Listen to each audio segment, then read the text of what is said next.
Hang on. Of course, those are the first words out of my mouth. Okay. Yes. Welcome to this.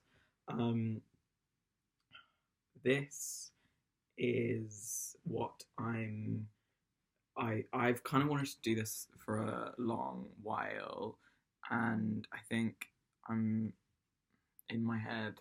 I've been referring to it as the Colin Lievens "Nothing Much Happens" podcast, except podcast is like in quotation marks, so it's the Colin Lievens "Nothing Much Happens" podcast because it's not really a podcast. It's just more like, you know how podcasts have become like a thing where people film podcasts now.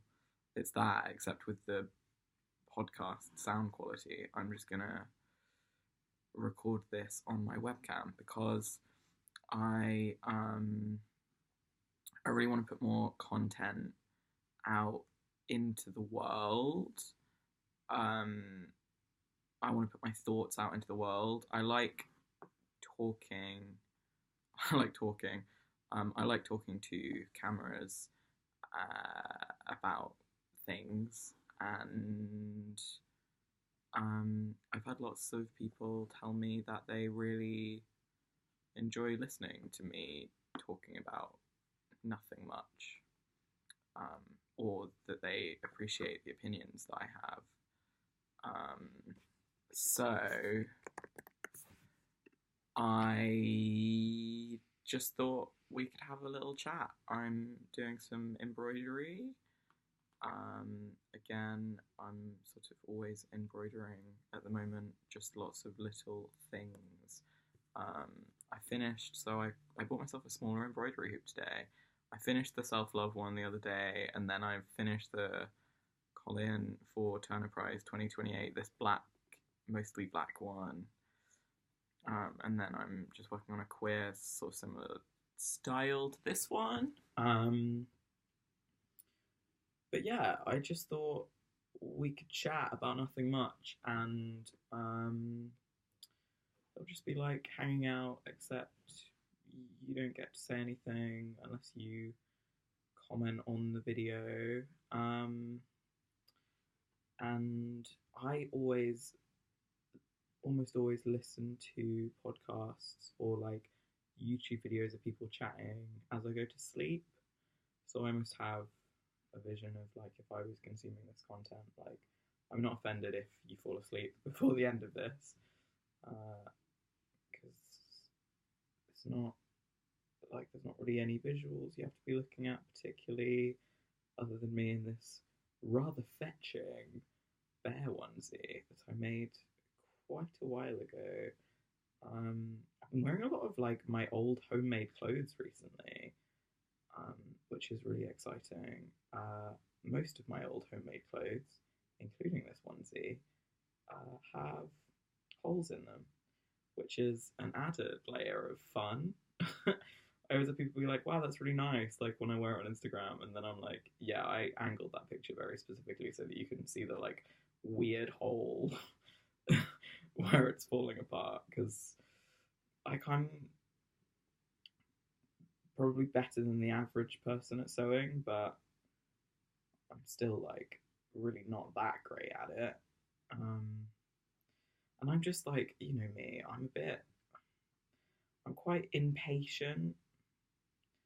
Um, so in fact, I'm getting a bit hot in this, but I've not got any clothes on underneath, so I can't unzip it. Um, so I'm not very good at sort of doing finishing bits, and usually the finishing bits are the things that help things not fall apart. Like I get up to the point, like I never add pockets to things, which is so ridiculous because I'm a big fan of pockets. Like I don't really ever buy clothes unless they have pockets attached to them. And yet here I am not bothering adding pockets, or I'll add like one pocket rather than two, which just isn't logical in any way. But then I got somewhere to put my phone. That's all I really need. But yeah, because it's getting hotter now, then I've been wearing this pink pair of shorts that I made last year. In fact, it was leftover fabric from the fabric that I covered my portfolio in. And the fabric was really horrible to work with. It frayed, like, especially badly. I'm very much into not really ever buying fabrics, like, when I need to, if that makes sense. Like, this fabric I'm embroidering onto right now, this was an old pair of trousers. Someone sniffed, in fact, yeah. Someone sniffed it and said it smelled like it had been, my trousers had definitely already had a life before they became these patches. I think it was more that it's been sitting in my gross fabric box for a while, and that there's some things in there that don't. There's some things in there that maybe have festered a little longer than is preferable.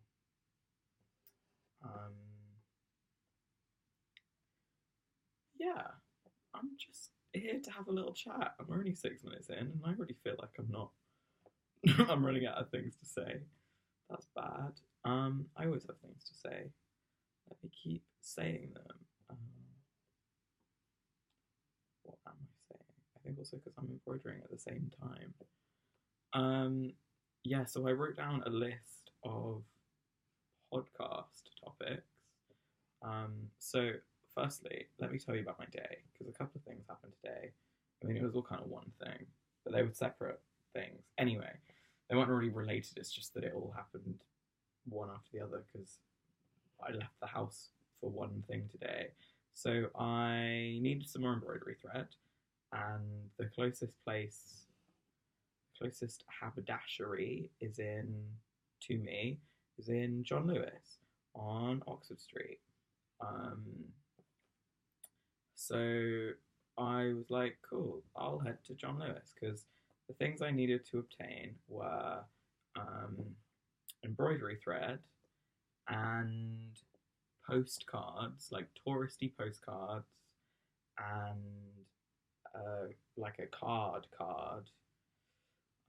like a congratulations card. So let me talk you through how that went for me. So I get to Oxford Circus, takes me about half an hour to get there, which is, for all non-Londoners, half an hour to get anywhere is like nearby by London standards. So yes, anyway, I get to Oxford Circus and everything's nice and normal, and then I walk up the stairs to get to like the real outside world, and there are so many people, and it is very, very loud. And then I realise it's the the evolution thing, like the basically people protesting about the environment. And I'm like, yeah, I'm all for that. I'm more than happy with people doing that. I don't disagree with it, obviously.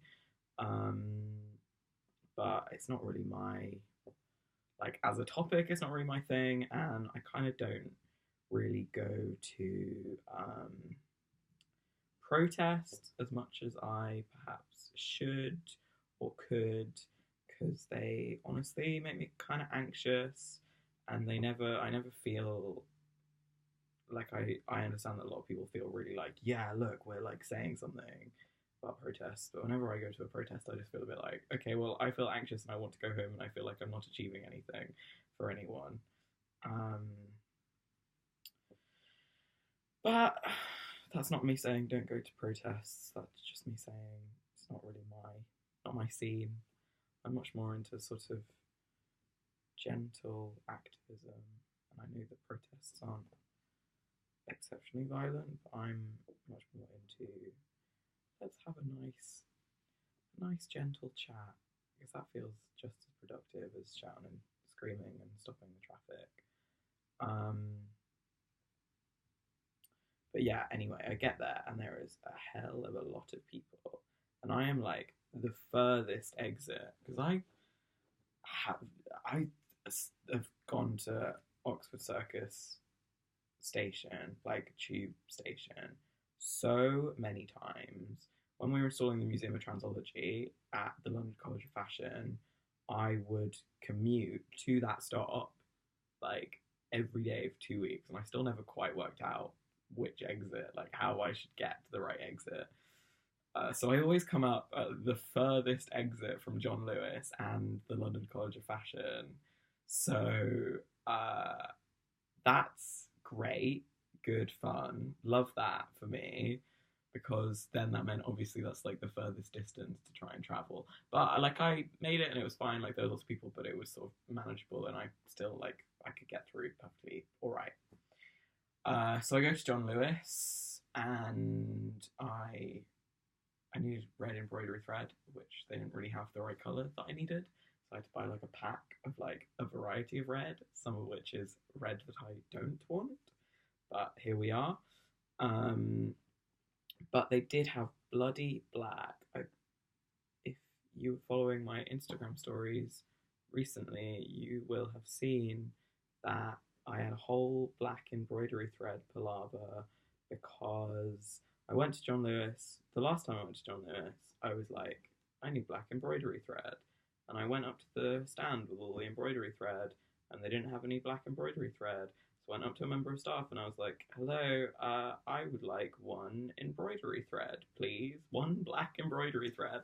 Except I didn't. I wanted like 12, 100, all of the black embroidery thread ever.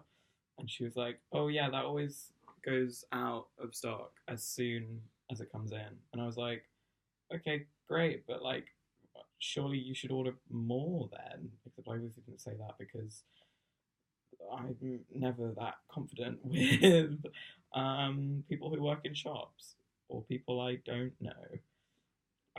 But anyway, so I had this whole palaver. So they had bloody black embroidery thread, which I didn't need for once. I honestly considered buying some, even though I've got like so much already now because I ordered it online. Shout out to Al for that Amazon Prime. Um, but yeah, what?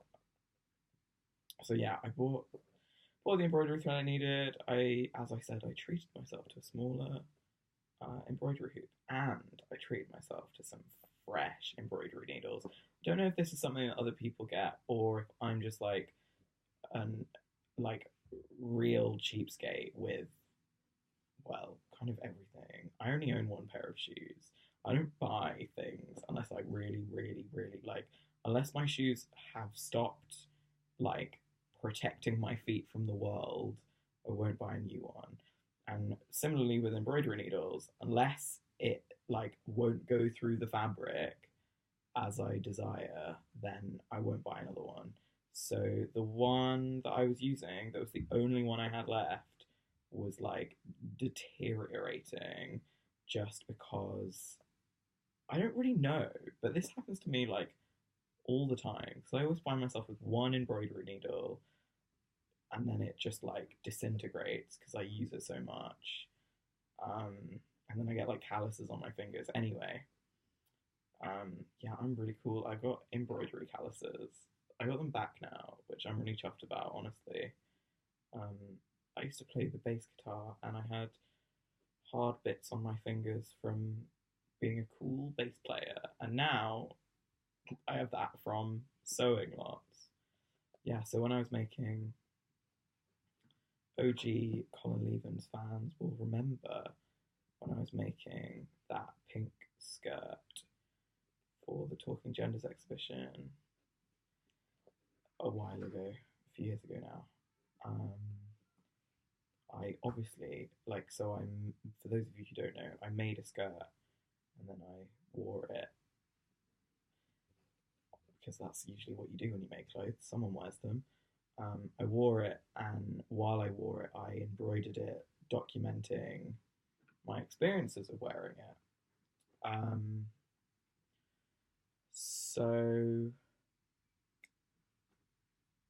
obviously there was a lot of embroidery to do because there was a lot of experiences to have and a lot of skirt to fill. So I quickly developed like hard calluses on my fingers from, so I've got one just here on that bit of my thumb, because that's where I pick the needle up, and then just there from pinching the needle. And I don't have it as much now. Well, actually, I do. I've got it back now, but I even more so before had like this bit of my finger, the like side, for those of you not looking at the screen if you're taking a nap, um, the side of my finger from like the embroidery hoop, from like twisting it open and closed, or like tighter and looser, which I think is nuts and hilarious. I don't know anyone else with calluses from embroidery, that I know of, but in all honesty, it's not something I discuss with people very often. And usually I discuss it with non-embroidery people because they see me embroidering and they're like, "What?" And I'm like, "Yeah, look, my fingers are really hard, and that's proof that I'm cool and that I do embroidery." And that embroidery is for cool guys, tough guys. Embroidery is badass. I mean, it isn't. I mean, it is. I don't know. Embroidery is embroidery. I'm not. I mean, there is obviously, for a long time I was super interested in the like connotations of like such a like quote unquote feminine craft. Um, but like when I was at school, I did textiles GCSE, and everyone else in the class was a girl. And I remember once we had this. So we usually used to have like teaching assistants to like help out, and we usually had like the same ones in every class who like actually knew about sewing. Um, but then one time neither of them were in, and there was this man that was assisting in teaching, and I was ironing. And I remember he came over to me and was like, "So, one of you and a whole class full of girls," being a bit like nudge, nudge, wink, wink. And I was like, "You clearly have misread this situation. I'm not the cool guy who's like really sexy because he's into feminism. I'm the gay best friend. Um, Not into feminism, but I mean like doesn't have a fragile masculinity. But I was going to say, but I definitely do have a fragile man. I'm not sure I do. I think my masculinity is as unfragile as it gets at this point, which is nice because I think it's very easy for trans mask people to have fragile masculinity, and sometimes that isn't always great and isn't really the most fun for the people with the fragile masculinity. Anyway, I'm not really saying anything. So yeah, I used to be really into like I obviously when I was making embroidery for like quote unquote art, then I used to be really into that. But I don't really do much. I don't really do any. I haven't for a long time done any embroidery for like art purposes, which sometimes feels like a bit of a shame, but sometimes like I don't know, like I know I've always got it in my back pocket whenever I need it, but honestly, I mostly just do sewing for like very practical purposes now. In that I like make and adjust my own clothes, but it's not really about the concept. It's just that like well, it kind of all. I mean, I'm my art and blah blah blah. But like, I'm not making it to be like, "Hello, please look at this thing. I've thought very much in depth about what it means in the world." It's just like I. But then again, like it is like politics. Like as I mean, I'm only a small fat person, so often like I'm still in some like clothing places, perfectly able to get clothes, but at the same time, I find it like impossible to get trousers anywhere that will fit around my hips and my stomach at the same time, which is fun, fun, fun. Especially like obviously I can never get men's trousers, but as I said, my masculinity is not fragile, so I do not mind. I always like my all of my trousers, like because obviously like men's and women's trousers, like, and the same with shirts, they like do up like one way or the other, and I always forget that that's like a gendered thing because I'm always like, oh, this is the way that these specific trousers go because I just have a range at this point. But yeah, I often make my own clothes because I can't find the clothes that I want in the sizes that I want because I often want like bright pink, silly things. Do you know what? This is fucking fat phobia. Sorry for swearing. I want to wear children's clothes and I cannot because I am an adult. Also, this is a joke. Please do not think that I'm anyway. Um, but yeah, I often want like fun, silly, like pink things, and obviously, I, although I was technically assigned female at birth, uh, for the most part, it doesn't always seem like my body is aware of that, and I'm a big boy, I'm a grown lad, so I can't really fit into women's clothes usually, or the women's clothes that I want, and I get really pissed off that plus size women's clothing is usually like brown, and then it's like, okay, thanks. Like one brand will do like pink overalls, but then in their like plus sized uh section, it'll be like the same thing but in beige, and I'm like, fuck you, fat people can wear pink if they want to, and I'm one of those people. Um, so yeah, I just what was I even getting at? Oh yeah, sewing. And I mean, obviously, I've been doing a lot of embroidery recently because I've run out of water. Doing a lot of embroidery recently. I got a new water bottle. Again, if you're watching my Instagram stories, you would have seen me saying in Sainsbury's in the middle of the night, this is a beast, 1.3 litres. I know how to live. Um, what was I saying? Oh, yeah, embroidery. Yeah, been doing a lot of embroidery recently. Partly because it's sort of one of those things that it's a bit well, I've been doing it because I can sell lots of patches, um, again to raise money for my top surgery. But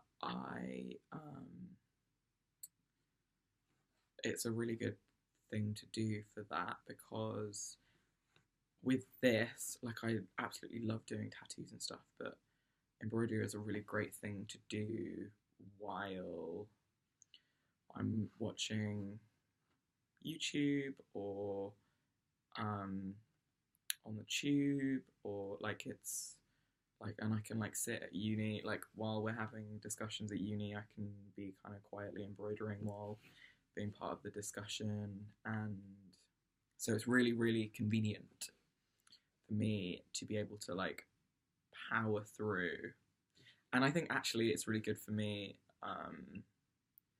especially since I've got back into embroidery for the sake of top surgery fundraising. I'm realizing that it's it's really good for me. Like I part of the reason I started fundraising for top surgery was, I mean, yes, A, so that I could have top surgery and I could get it over with, but partly because medical transition can feel super hopeless when it's through the NHS and you're just kind of waiting, or you're having to like prove yourself to someone else.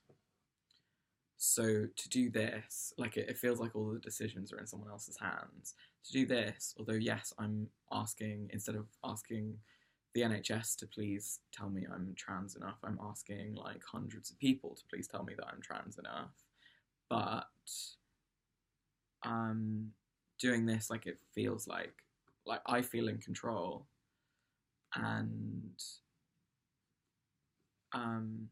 it feels really good. So on the days when I don't get money straight to my GoFundMe, because obviously it's slowed down a hell of a lot, but I'm still not even halfway to my goal, then if I'm sewing, then I know that I'm doing something good for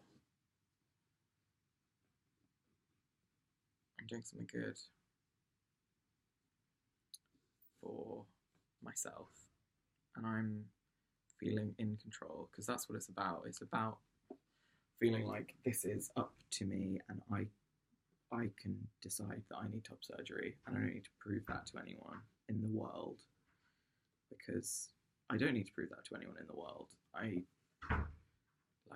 shouldn't have to, and I shouldn't have to be waiting around for the NHS to get round to me. And I know, like, I'm not blaming the NHS, and I'm very grateful to have it, obviously, but I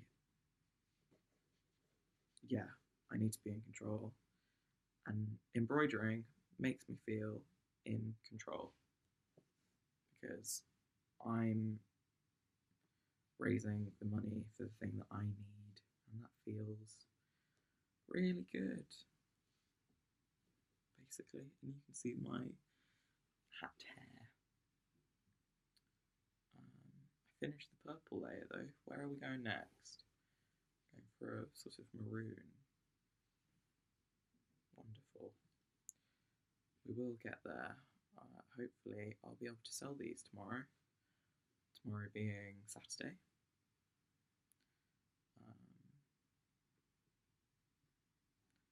So yeah, I was about to say, and how are you? We're almost at the half-hour mark. I don't know whether I should be aiming for half an hour or an hour. Seeing as we're already at half an hour, maybe we should aim for 45 minutes and see what happens. Because this is just me chatting about nothing. I'm not doing this to try and like achieve anything. I'm not trying to tell you about anything in particular. I'm just having a chat, I think, partly for my own sake, to have a nice kind of reflect on my day. And partly so that you, dear listener, one of my extensive fan base of about 300 people, can it's not even 300 people, about 100 people. I've not even got 300 subscribers. Goodness me. I think I just hit 400 followers on Princess Taxi Boy. But I've not got more than that on Colin Lievens, which bothers me, but at the same time, like,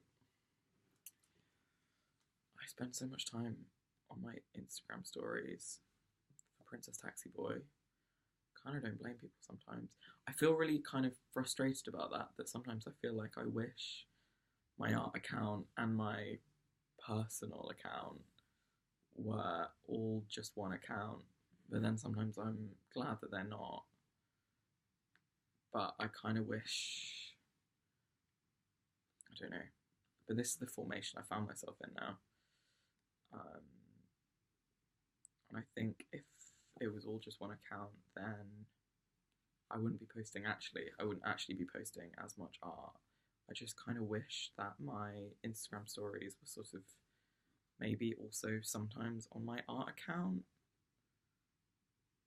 But, like, I don't, like, that isn't, I don't know. It's all good, really, isn't it? It doesn't matter. Just something I think a lot about, because I spend a lot of time on Instagram and thinking about Instagram and creating content for Instagram. So here we are. Yeah. What else is going on? Oh, I never finished telling you. Yeah, so I bought myself some fresh embroidery needles, and boy, oh boy, is this baby smooth. It's love. I felt like I sounded like such a radio DJ then.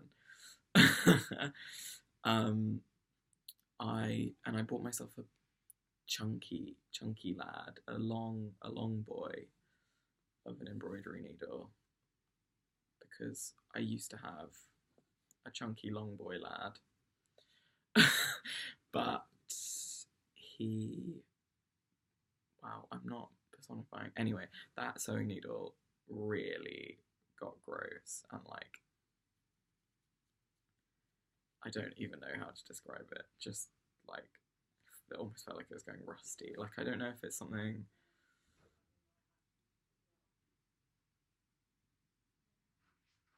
I can hear my flatmates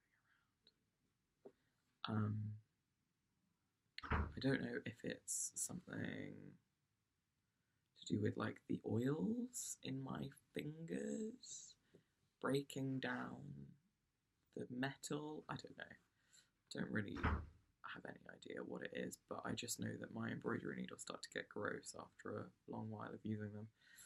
But I think what I'm going to do is I'm going to try and use just this because I bought a pack of 6. I'm going to try and use just this one for as long as I can until this one gets gross, and then I'll already have a fresh one ready and waiting. I'll have a fresh 5 ready and waiting. What more could I want? Goodness gracious me. I don't know if you can hear my flatmates moving around, but I'm very aware that they can probably hear me talking to no one.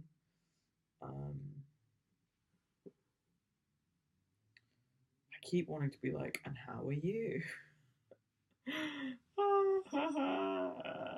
Goodness me, I didn't realise. I thought I was really into talking just about myself forever, and I wished I didn't have to have anyone else be part of any of my conversations, but really, really learning about myself this evening. What time is it? 9:15. Okay, we're at half an hour. Yes. So I bought my embroidery needles. Yay! Woohoo! Lovely. And then I needed to buy some postcards. So for those of you who do not know, um, the wonderful Joe invited me to be part of a project with a few fine art students at Chelsea, in which we swap some art with some MA art students in Australia, and basically put on each other's exhibitions. So like we won't ever physically be at the exhibition in Chelsea in Australia, and the Australians won't. But I was kind of invited on basically this group of artists in Australia are all performance artists, and they're thinking about like how you show performance art without the performance artist being there. Um, so I was kind of invited along as a performance artist, which again, I'm really honoured that I was invited. But I thought that my silly art ideas would be perfect for this exhibition. So, for those of you, again, for the fake fans watching, goodness me, you watch more than half an hour of me chatting about nothing, you're definitely not a fake fan. This is the OG, the real, the true fans. Um, maybe if this becomes a regular thing, then I'll have names for my podcast fans. Maybe you'll be fans, but like in quotation marks. I like that. But yeah, basically, I for a while now have been compiling what I refer to as my silly art ideas. So these are basically just like all of the random silly ideas that mostly they are kind of things that um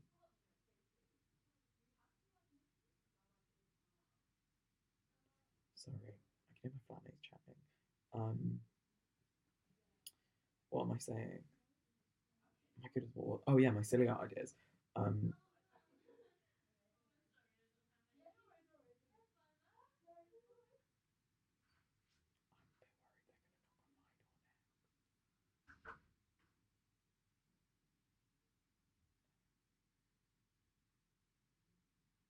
sorry, I got a bit worried then. saying, "Oh, yes, hello, welcome. Sorry, I'm present. I'm here again." So yeah, I thought my silly ideas would be perfect. My silly ideas is kind of a list of silly art ideas. Basically, lots of things that I probably won't ever get around to doing. Like, you know, you might not know, but you might know, you probably know about my whole thing I had about shitting on the floor. It's things like that. So, in fact, I can read you some of my silly ideas, but then I've kind of been compiling an Australia specific list. So, some of them are silly things like shitting on the floor, although I don't think that's actually on the list. Um, and some of them are things that like I've done. Um, like some of them are direct references to my work. I mean, the silly ideas are my work, even if they aren't like, even if they don't happen, then just like the concept is my work. Because, you know, I'm a conceptual artist. So just thinking about things is a thing. So yeah, but then we were talking about how I wanted to present these silly ideas, and then Joe was like, "Cool, do you want to just like print them like postcard size?" And then they were like, "Why didn't you put them on actual like?" And it's like, I'm sending these to Australia, like it's perfect. So I'm basically been collecting England themed postcards. It's also really weird because in Brighton, which obviously I've had 18 years of familiarity with, whereas London I've had what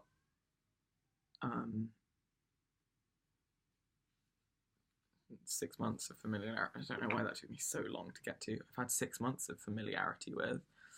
Then but it basically, I kind of presumed it would be like in Brighton, where in Brighton all of the touristy shops, they have merchandise that references Brighton, obviously, but they also have stuff that is London themed, Oxford themed, kind of everywhere themed. Like you can pretend you've been anywhere in England, any of the like big cities in England, any of the touristy places in England, without having to go to them. But in London, obviously, because it's London, then and it's like I went into a tourist shop in Oxford and they had like London tourist stuff. So I just kind of presumed, I don't know, I didn't think, but in London, they only have London themed tourist things.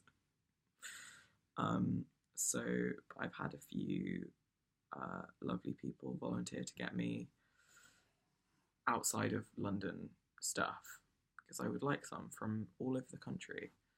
So if you are somewhere that isn't London and you can pick me up some postcards, that would be a dream. And obviously I'll pay you back for them. But I would love that. Anyway, what am I saying? Yes. So I bought some postcards and I was going to tell you about that story, but I actually thought that you might enjoy hearing me talk about my silly art ideas a bit more, actually. So, shall I read you some of my silly art ideas and we can have a bit of a chat about them? Because why not? I think I've read these while live on Instagram before, once or possibly twice. But let me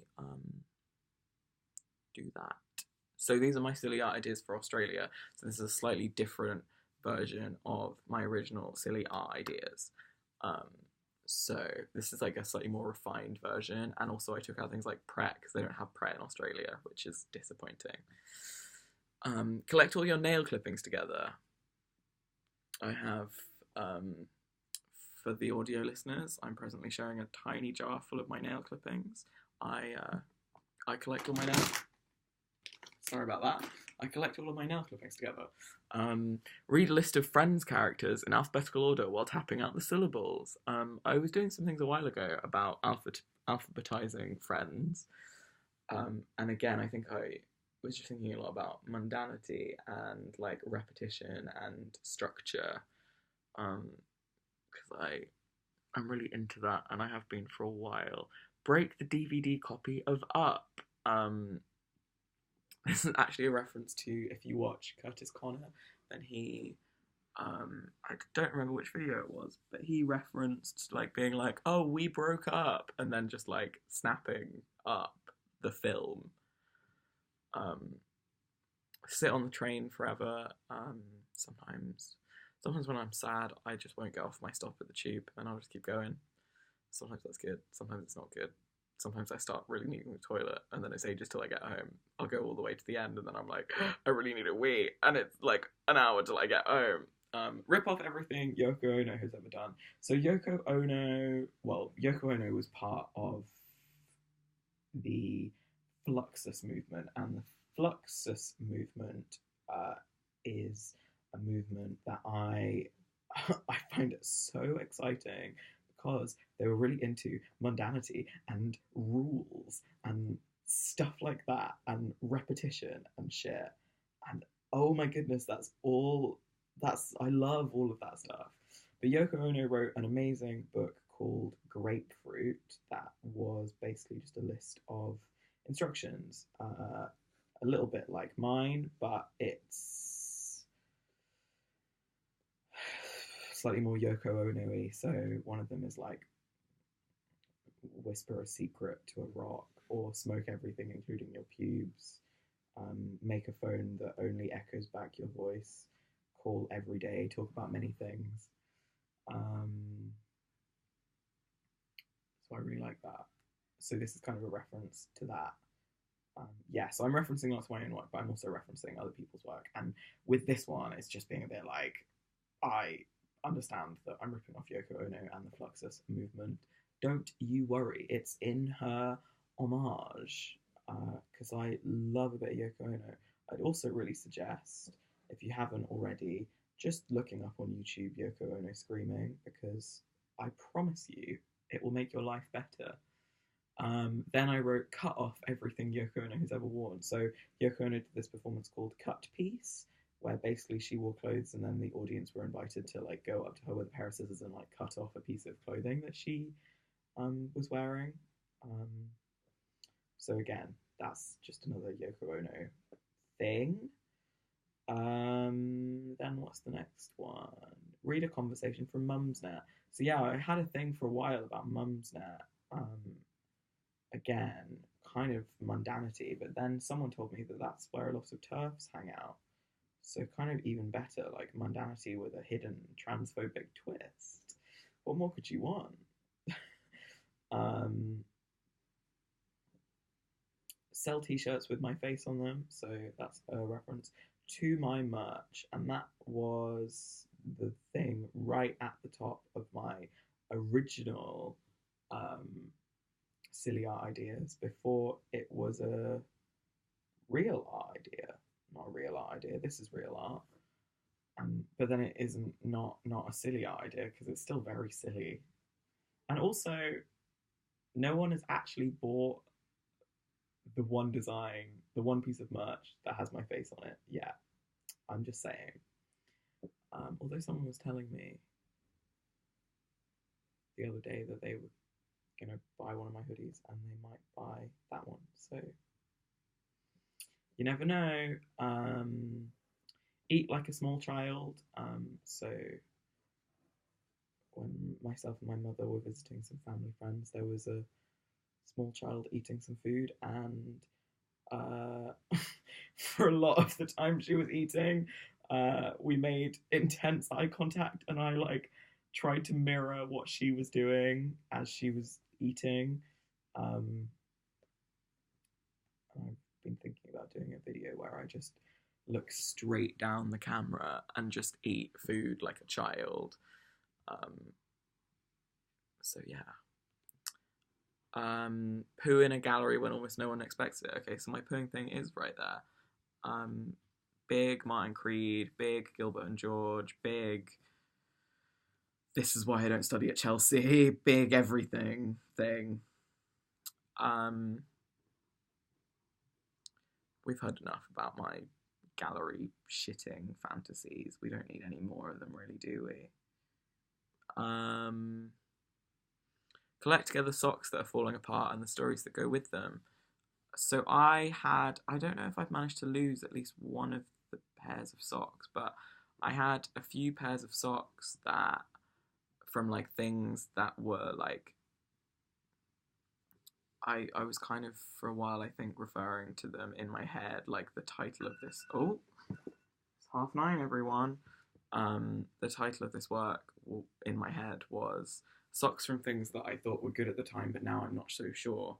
So I had my ex-boyfriend's, ex-girlfriend's sister's socks, and I had socks that I'd worn away during a performance art thing that, in retrospect, I don't think was the healthiest for me, but at the time I thought everything was great and the best thing in the whole world. Similarly, as to when I had a boyfriend, I think I've lost his socks.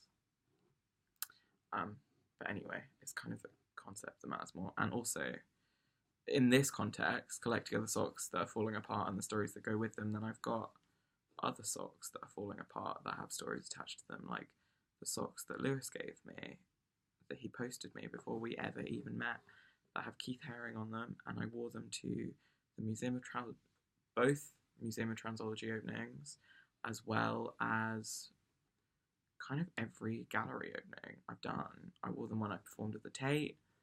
I wore them when I did the workshops at the Tate. I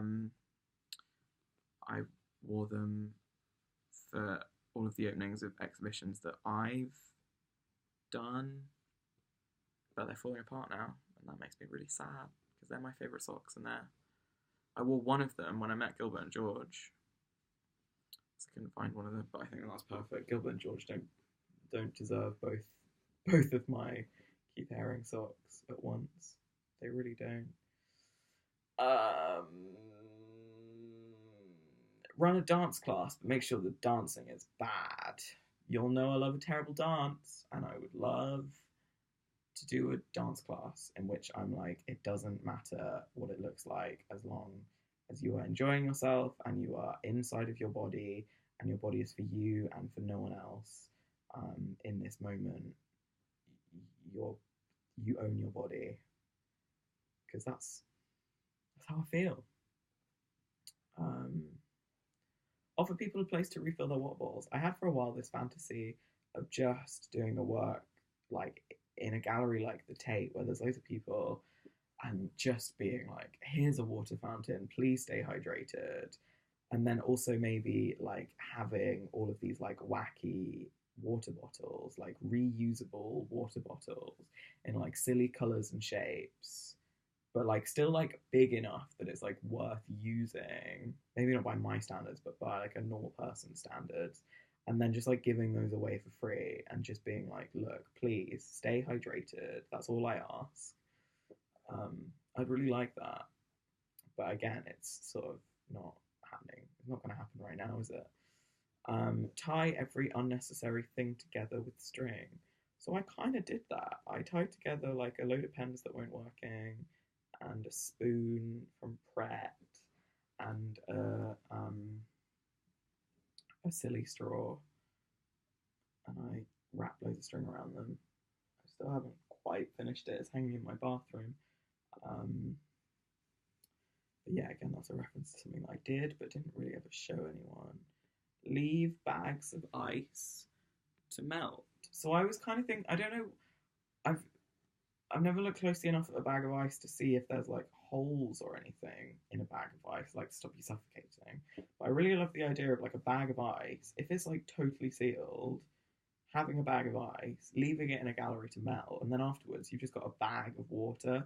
Don't know why. I love the idea of that. I love the idea of like bringing a bag of ice in and letting it melt for a while, and then bringing another fresh bag of ice in and kind of putting it with the previous bag and kind of gradually like collecting up bags until you just have loads of bags of cold water to varying extents. I just think, I don't know, I think I find that quite funny because it's just nothing, isn't it?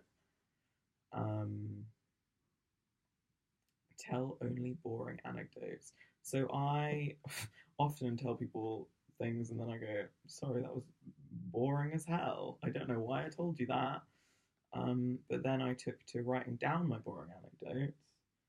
Um, and they're kind of everything when it's like intentionally. Like if I tell someone a boring anecdote now, I just go, oh, I'll add it to my list of boring anecdotes, and that immediately makes it not boring. But again, it's about mundanity. It's about like boring shit, and I am really into that like a lot. I find that really exciting and interesting. Um, I think part of it is because it really feels like all of the representation of trans people in the world is like, oh my goodness, they're all weird and nuts, and like your life must be so different to mine. And it's like, nope, I am boring as heck. And I kind of think that's what I'm trying to say with all of my like mundanity themed work. And also like I think I just really thrive on just like the predictable sometimes. I think like I like unusual things, but I like predictable things. And I like when things are unusual but predictable, or like unusual but planned in advance. I don't like spontaneousness or big surprises. I don't feel prepared. Um, Anyway, what's the next thing on the list? Make a clickbait video called Instagram chooses my performance art. So there was that trend reasonably recently called like Instagram chooses my blank. And like people like Ryland Adams would be like, do I do this thing or that thing? Like, where do I go for lunch today? And like let people vote on your Instagram stories. Um, and I was kind of thinking of doing that, but for performance art, basically. Because I thought that'd be interesting, because I'm really into YouTube culture and the internet. So I, yeah, yeah, basically was thinking about doing that. Never really got around to it. Read databoysuggestions.tumblr.com. I often read Databoy suggestions. Not as much in recent months, but every once in a while I'll just scroll through it. And I think my relationship to it has really changed since kind of coming to a realization that I don't want to be that boy and I don't want to date that boy. Um, so I was kind of thinking about reading that and kind of how everyone has different desires for the boys that they date. Um, and also like uh, but at the same time, like not everyone dates boys. I don't know. I'm just really like the idea of just like standing there and just reading something that's like very boring and repetitive. To be like data boy who, blah blah blah, data boy who, blah blah blah. Like I like the idea of just standing and reading that just over and over and over. I don't know why, but again, it's about mundanity and it's about like boringness, and it's also about like feeling bombarded with like the expectation that will I am or I should be or I want to or I one day will date a boy again. Um, Make a noise. Don't know where that one came from, but I wrote it down at some point. Strip. Um, Again, that's something I've done and something I really enjoyed doing a lot. But again, I think it's about having the perfect audience, and the audience that I stripped in front of was the perfect audience. Um, so yeah, make meaningless art. Again, I think it's just about mundanity, isn't it? Write love letters to your favorite artworks. So I wrote a lot of love letters. Whoa, we're at 54 minutes. I wrote a lot of love letters to Marcel Duchamp's The Fountain because I really love him. I want to marry him one day. And yeah, I did that when I didn't really have many friends for a summer. And it was really, really good for me, I think. Just have someone to talk to, even if that someone was an inanimate object. um, did I mention that my life is incredibly boring? But but also ridiculous. So yeah, I guess I've basically hit an hour. I feel like I'll fill up the last 5 minutes by talking about having almost hit an hour. I've almost hit an hour. Let me know, comment below what you liked about this, what you didn't like about this, what your thoughts are in the world, please. I would like that. I'm probably going to go to bed reasonably soon, but thank you ever so much. If you have watched to the end, or if you've skipped to the end, thank you for doing so. I hope that you are feeling as chilled and as okay as I am, because everything is going to be alright.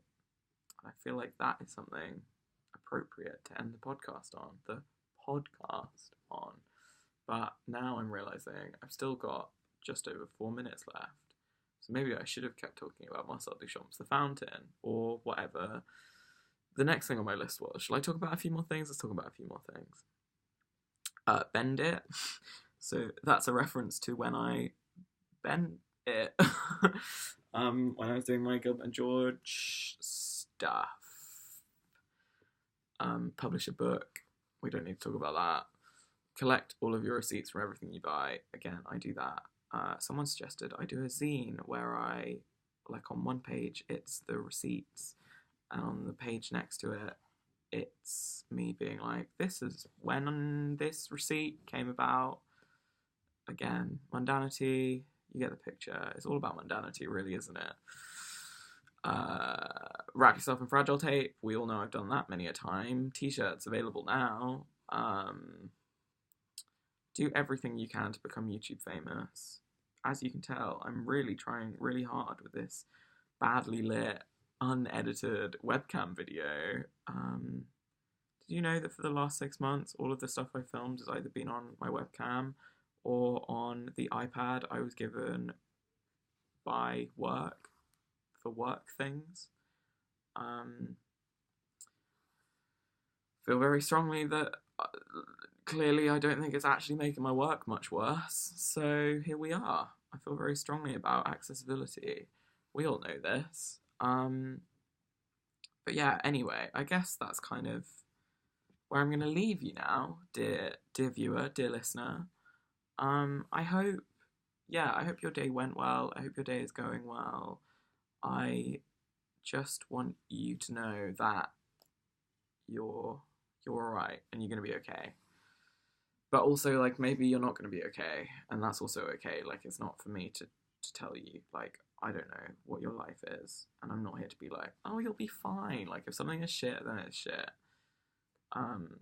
Anyway, you can tell that I had a shit day the other day, and it turned out to be great. Anyway, we're not here to discuss that. We're going to hit exactly an hour, and I'm going to stop recording when it gets to exactly an hour, even if it's midway through a word. Thank you ever so much for watching, and yeah, just remember that everything's going to be alright, and comment down below, let me know what you thought about this, how far you watched, what your thoughts are. I've still got a minute and a half. Yeah, thanks so very, very much for watching. I hope, yeah, I don't know, maybe I should just recite the Turner Prize winners in order to end the podcast. I don't know what to do with this last minute, but I feel like I have to hit an hour now. I hope everything's good. You deserve good things in the world. Like, you really, really do. We all do, I guess. Yeah, and so do I. So thank you ever so much for being here with me this evening. I appreciate it a lot. I'm gonna go to bed now. Maybe you should too, depending on what time of day it is. Sweet dreams, if so. Sweet dreams to me. Sweet dreams to you. Sweet dreams to us all. We've still got 15 seconds left. I don't know why. I don't know. I don't know why I've found myself in this position. But here we are, and now I feel like I need to drink water, but then I've not got enough time at 7, 8, 9. Thank you.